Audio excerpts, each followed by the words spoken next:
T'es entrepreneur, il est donc bientôt l'heure de déclarer ton bilan 2024 de ta société ou bien de ton entreprise individuelle. Et les semaines qui précèdent la déclaration de ton bilan, elles sont hyper stratégiques puisque ça va être le moment de discuter avec ton expert comptable pour anticiper le résultat et donc l'impôt sur le résultat que ta société va devoir payer. Donc dans cette vidéo, je vais te donner les meilleurs conseils du cabinet Advice pour que tu puisses optimiser le résultat de ta société avant de boucler l'année et donc payer un impôt sur le résultat qui est en adéquation avec la performance économique réelle de ta boîte sur l'exercice 2024. Je te donne tout de suite les 3 règles d'or pour bien préparer ton bilan 2024. La règle numéro 1, c'est de faire le point sur tes amortissements. Les amortissements, concrètement, ce sont des charges qui permettent de réduire ton résultat imposable et qui correspondent en fait à l'usure de tes immobilisations comptables. Si tu as acheté du matériel pour les besoins de ton activité, comme par exemple des machines, des ordinateurs ou encore des véhicules, bref, tout bien matériel ou immatériel supérieur à 500 € hors taxe et que tu vas pouvoir utiliser pendant plusieurs années au sein de ta boîte, eh bien ton expert comptable il va pouvoir amortir ces investissements-là sur le nombre d'années théoriques d'utilisation.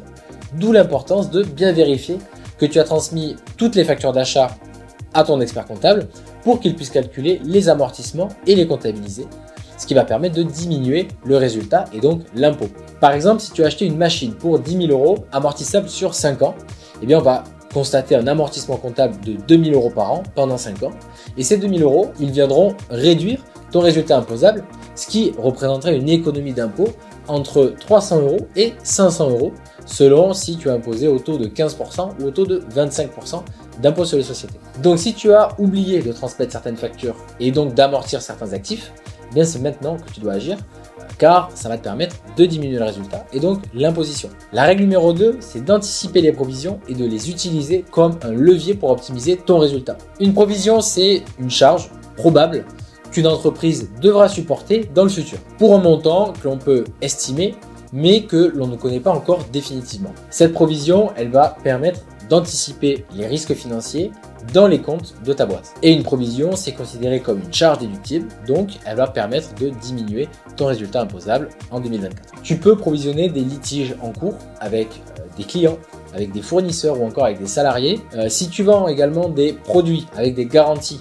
eh bien tu vas calculer un taux de retour de tes produits pour provisionner les montants que tu devras rembourser probablement à tes clients en 2025. Comme ça, tu constates la charge dès 2024 de manière à réduire immédiatement ton résultat imposable.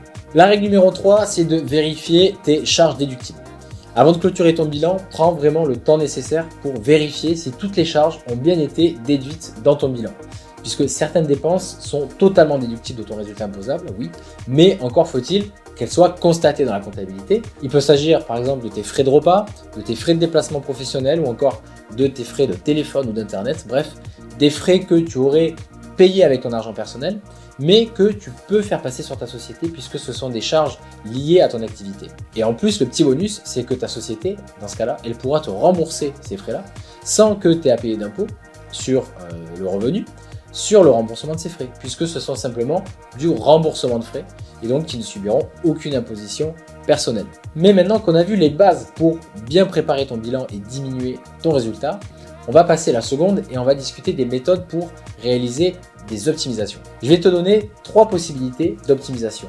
Investir avant la fin de l'année, utiliser des dispositifs d'épargne salariale et enfin optimiser ta rémunération en tant que dirigeant. Alors l'un des moyens les plus efficaces pour diminuer ton imposition, ça va être de réaliser des investissements ou bien des achats avant la clôture de ton exercice, puisque en fonction de la nature de l'investissement, cet achat, cet investissement, il va commencer à être amorti immédiatement ou bien il va entrer à 100% dans les charges déductibles de l'exercice en cours en 2024, ce qui est un avantage considérable pour piloter le résultat de ta société dès 2024. On va prendre un exemple pratique. Si tu prévois d'acheter du petit matériel ou encore des produits consommables ou bien même une formation dès 2025, pourquoi ne pas l'acheter déjà fin 2024?